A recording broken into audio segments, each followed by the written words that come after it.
Naam, asante sana msikilizaji wa Tanganyika FM. Mimi ni Omari Makelele Uzile na ukaribisha kuweza kusikiliza taarifa zetu za habari. Kwa hiyo tuanzie katika mji wa Baraka katika jimbo la Kivu ya Kusini. Ni kwamba meya wa mji wa Baraka kwa muda Bi Emerite Tabisha Mongelwa amekemea tabia ya baadhi ya jeshi ya kundi za kizalendo kuwa napiga risasi kiolela na kusababisha madhara mengi kwa raia. Katika mazungumzo na Tanganyika FM, meya kwa muda wa mji wa Baraka Bi Emerite Tabisha Mongelwa amesema madhara ni mengi ambayo tayari yamejitokeza kutokana na hali hiyo, kama alivyohakikisha mwenyewe. Hapa tumsikilize kunako vipaza sauti vya Tanganyika FM. Raia wapenzi wa vile ya Baraka, tunaanza kwanza kuwapongeza kwa sababu tangu mwanzo ya hii kuyumbishwa ya usalama tuko pamoja. Tunajiunga pamoja na nyinyi mnabaki imara, na hiyo inatupatia nguvu na sisi viongozi kwa sababu ya mawasiliano ambayo tuko nayo pamoja. Mubaki hivyo, muwe na roho nguvu, tubaki kwetu. Mtu haendake ugeni, hapana. Ukikataa vita, mwakili yako, muimani yako, na vita haitafika hapo. Tuungane, kila roho ya kila mtu ikatae vita, aseme ninakataa vita, ninakataa vita. Na tutaona, nimeanza sema hili neno tangu zamani, tutabisikililia huko hapa muvila Baraka havifiki. Tukijiunga pamoja tu havitafika. Nina pia pole kwa raia ya Baraka. Pole kwa sababu katika siku hizi 10 milio ya mabunduki, risasi na pigwa kiolela, na wenye kupiga hiyo masasi kiolela awapige hesabu ya madhara ya risasi. Risasi ni kitu ambacho ni moto ambao unabeba maisha ya mtu, inabeba afya ya mtu. Na wenye kujifunza risasi walifichika mbali. Ni pole tu, kuna watu wengi ambao magonjwa yamepanda, miripuko ya moyo, kuna watu ambao wanaripotiwa mapresha, ndio tunaita tension, zinapanda, na wengine kuua. Maisha ya woga ni maisha inatia mtu kwa hali ya wasiwasi. Kwa hiyo tunawatolea pole, lakini haitatuma sisi tuvunjike moyo na turegee, hapana. Itupatie tena nguvu zaidi ya kusema na hili nalo tutalishinda. Upande mwingine, Bi Emerite Tabisha Mongelwa amesema kupongeza kwa hali ya juu uwepo wa wabunge wachaguliwa wa Fizi, akiwemo mbunge Chakubuta Mfaume Teash, hasa zaidi naye Mateso wa Bongolo Mezoe Skale, mbunge wa jimbo kwa kipindi hichi ambacho mji wa Baraka pamoja na jimbo la Kivu Kusini linakumbwa na machafuko ya kivita ya uvamizi ya wahasi wa M23. Bi Emerite Tabisha Mongelwa: kwa hiyo tunaanza kuambia wakuu viongozi wa vikundi za wazalendo, kila mkuu akamate watu wake, awafunze mara tena bunduki ni nini. Cha pili, akamate mabunduki zote, azitie nafasi fulani. Hapa Baraka hakuna vita na hakutafika vita. Kwa hiyo mabunduki wazitie nafasi fulani, watu wao wawe bila bunduki, wasipige bunduki, waelimishe watu wao, sababu hivi kuna vifo na kuna wenye wamekufa, wamepata masasi na wamekufa. Wengine wana vidonda ndani ya hospitali, wengine wamefaa miripuko ya roho. Tunasikia mtu anakufa na matension, haujue kama ni ile bunduki ambayo umepiga ndio imeleta tension. Hakuna inchi inayoweza itwa inchi ikiwa hakuna watu. Ni kusema uzalendo ni kupenda watu. Tunashukuru uwepo hapa wabunge wetu, mbunge national TH, mbunge provincial Mezoe Skale.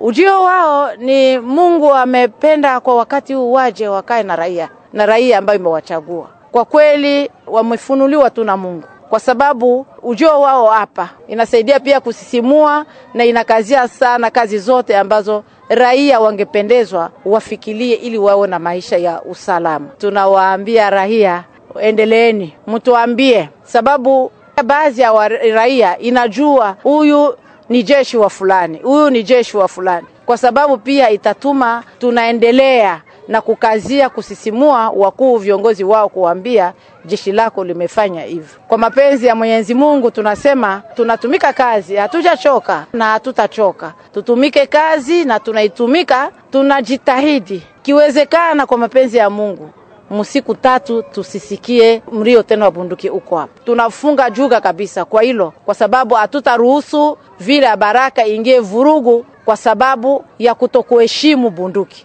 Ni vema tufahamishe kuwa tayari mtoto mmoja wa kata la Mwandiga mjini Baraka ameuawa, huku watu wengine wawili wakijeruhiwa vikali kutokana na hali hiyo ya kupigwa kwa risasi holela na jeshi hao la wazalendo.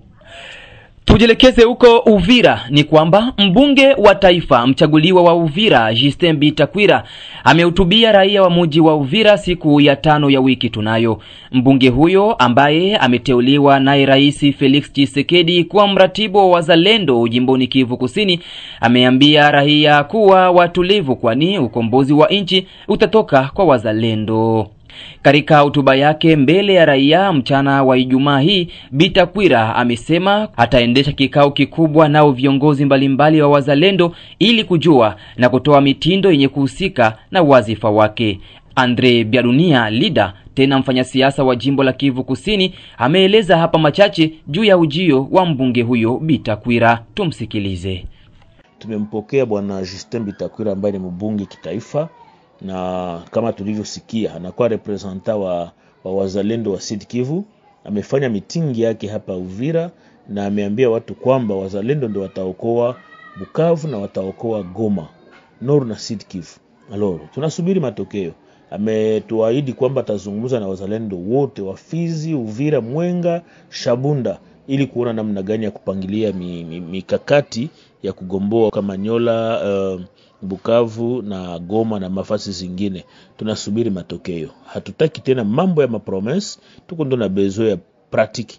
Tusikie mambo yameanza, tumeona chakula, tuone sijui masasi mengi, wazalendo wapo na watafanya kazi. Lakini bila kabisa mkono wa serikali ni kama kutudanganya tu. Donc Bitakwira amefika, tunasubiri matokeo.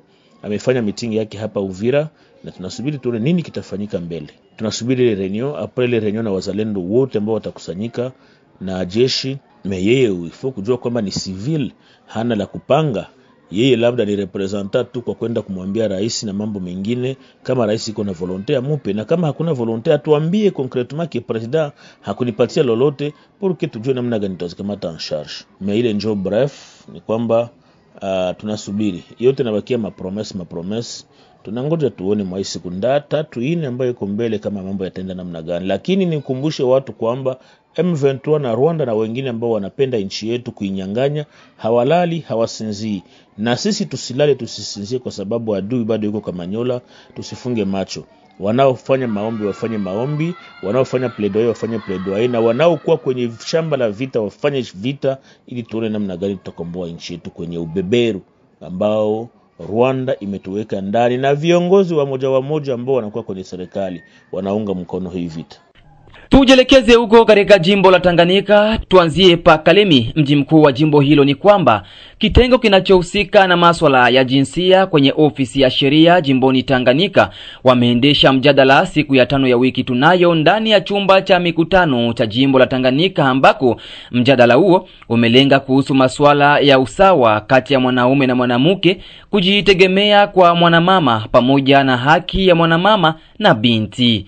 Mwanasheria Regina Maria Msafi ambaye ni presidenti wa kamisheni husika na masuala ya jinsia kwenye ofisi ya wanasheria jimboni Tanganyika amesema kufurahishwa na namna mjadala huo ulivyofanyika, huku akiomba kwa wakina mama kuwa na moyo wa kujitolea kwa ajili ya kufikia kujitegemea wenyewe kiuchumi na hata kutetea haki zao, kama alivyoeleza hapa mwanasheria huyo Regina Maria Msafi mbele ya vipaza sauti vya Tanganyika FM. Vraiment, nous avons beaucoup apprécié les questions posées par l'assistance. Kwa kweli tulikuwa nafurahishwa na maulizo kutoka kwa wazuriaji ndani ya jumba kama na hilo. Ni kwa hiyo tunakuwa nalika wana mama huwa tajari kwa ajili ya kujitegemea. Kama vile mmoja wa wazuriaji alikuwa anauliza namna gani mama anaenda kujitegemea mwenyewe kiuchumi. Kwanza mimi nitakuwa nasema hapo ni swali linahitaji tu kuwa na moyo. Kwa hiyo mama wote wasimame na waamue kabisa kujitegemea wenyewe kiuchumi. Maana unapokuwa unajitegemea kiuchumi ni hapo kabisa unakuwa huru na unaweza kuendelea.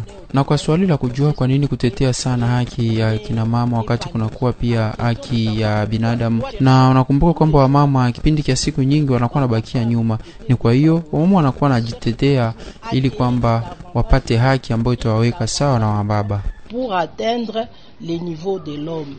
Vile vile akihudhuria kwenye mjadala huo, Mama Nadine Katumbwe, mmoja kati ya wamama majasiri wa jimbo la Tanganyika, amepongeza ofisi husika na masuala ya jinsia kwa kuweza kuandaa mjadala kama huo, huku akiomba wamama wenzake kuchukua dhamiri safi na kuto kujipuuzia ili kuchangia kwenye maendeleo ya jimbo la Tanganyika. Vile vile hapa tumsikilize. Quittons la vie d'attendre qu'on te valorise par une personne. Inabidi wakina mama tutoke kwenye maisha ya kujipuuzia na maisha ya kusubiri wakupende. Inabidi kujipenda mwenyewe, kusimama na kutetea haki yako na kuishi kwa ajili ya faida ya jimbo lako. Hata pia mama wale ambao wanakuwa vijijini, ni mama ambao wanakuwa na uwezo. Maana mimi na mama wa kijijini inabidi asimame wima kama mama ambao anakuwa anaishi ndani ya miji ili kuchangia kwa maendeleo ya jimbo. Pour le développement de notre province. Tukiwa tu katika jimbo hilo la Tanganyika, kule katika tarafa la Moba, ni kwamba administrator wa tarafa la Moba jimboni Tanganyika, Kansa Kyongo Victor, wakati wa mkutano na mbunge wa jimbo la Tanganyika mchaguliwa wa tarafa la Moba Sakala Milambo Fidel Bavo, amemhakikishia kuwa tarafa la Moba lina vita. Tarafa la Moba hapana uwepo wa waasi wa M23, ila katika tarafa hilo kuna ripotiwa na wizi wa mashine za wavuvi kila mwezi ndani ya ziwa Tanganyika. Tumsikilize administrator wa tarafa la Moba, Kansa Kyongo Victor, mbele ya mikrofoni za Tanganyika FM. Honorable Baron Sakala tuko naye hapa, alikuja kupresenter civilite na kutuuliza sisi kama viongozi tumujibu, tumwambie ni hali gani watu wanaishi hapa Moba. Na kwa hiyo alifika muda ambapo kulikuwa rumeur ya kusema kama Moba imeanguka katika mikono ya M23, na yeye anakuja jua ulize kama ni kweli na yeye yuko chini ya ulinzi wa watu, na akakuta kama ni hadithi ya bongo. Hadithi iliendelea kuwa ya bongo, na zaidi ya hiyo ya question sécurité tuligusia wizi wa mashini mziwa Tanganyika ambayo inataka kuwa samoneko. Kwa pamoja tunafikiana kutafuta mastrategy pamoja na komite ya wavuvi kuona namna gani kuisisha hiyo mambo inakuwa sawa vile kilema kia mwaka wote, wengine wanataka kujiwinisha kwa haraka. Kwa hiyo mambo ambayo tulizungumzia. Upande wake mbunge huyo wa jimbo la Tanganyika mchaguliwa wa tarafa la Moba Sakala Milambo Fidel Bavo amesema kushukuru administrator huyo wa tarafa la Moba kwa kazi anayoitenda ili amani idumu maeneo hayo ya Moba. Tumsikilize. Baba administrateur, ya kwanza tunamfelicite kwa kazi yenyewe anaendelea iko naifanya en tant qu'administrateur. Alali bushingizi juu ya batoto yake ya Moba, juu ya batoto si wenyewe si wote pour que tufanye nini tukue vizuri. Kwa hiyo mademarshe tuko tunafanya, tutafanya plaidoirie pour que audience foraine ifaniziwe hapa territoire ya Moba, pour que kila muntu, kila mtoto wote wa Moba aone gisi ile procès tafani nini itapita, na ule mwenyewe atakuwa na maneno fulani juu ya mambo ya kudenoncer ba mwizi wengine, atakuwa na nini, atakuwa na ile pusa ya kufanya nini ya kuisema hayo. Donc tuko sûr en tout cas tutafanya ile plaidoirie pour que vitu vifanye nini biende vizuri, na ule mwenyewe atajikuta kama vile mwizi. Tutaomba kwa nini benye kuwa na nani na justice mu mikono yao pour que justice ifaniziwe selon loi gisi inavyofanya nini gisi loi inasema. Asante.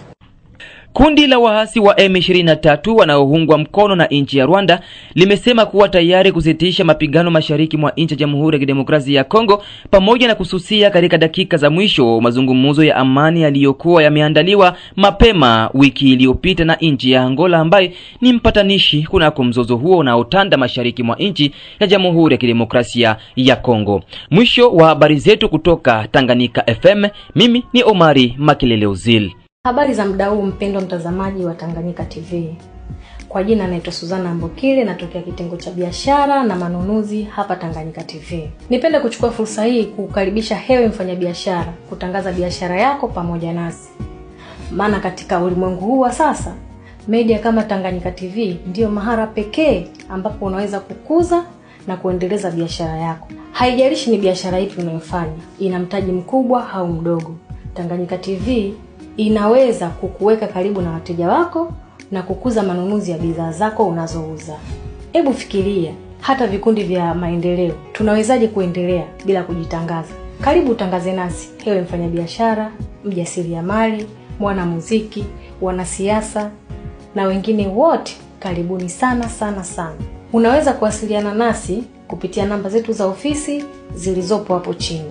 Hata kama una matangazo, Tanganyika TV tunaweza kukutengenezea, kwa sababu tuna wafanyakazi na madirector wabobezi waliobobea katika shughuli za video production na graphic design. Tanganyika TV, kwa pamoja tukupashe.